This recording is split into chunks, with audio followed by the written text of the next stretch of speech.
हातातला हंडा सखूबाई तिथेच सोडतात आणि पंढरीच्या वारीला निघतात. वारीमध्ये भजन गात कीर्तन गात जातात. पांडुरंगाचं सुंदर दर्शन होतं आणि जगावंसंच वाटत नाही. पांडुरंगाच्या समोरच आपला देह सोडतात.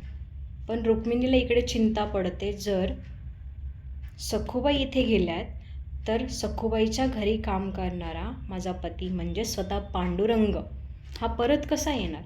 कारण सखूबाई वारीला आल्यानंतर पांडुरंग सगळी कामं तिथे घरी करत होता.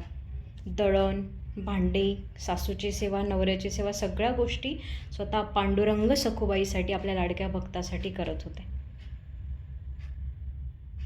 मग रुक्मिणी शेवटी सखूबाईला प्राणदान देतात, जीवनदान देतात आणि रखुमाई पांडुरंगाला घ्यायला जातात.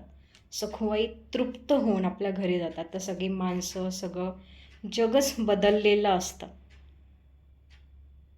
म्हणजेच या पूर्ण आपण सखूबाईंची जी स्टोरी आहे ती 3 पार्टमध्ये बघितली.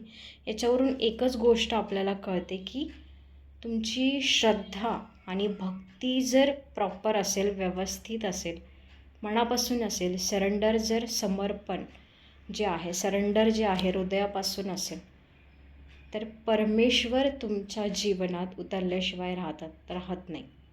2 गोष्टी महत्त्वाच्या आहेत: परमेश्वरावर प्रचंड श्रद्धा आणि स्वतःचं संपूर्ण समर्पण.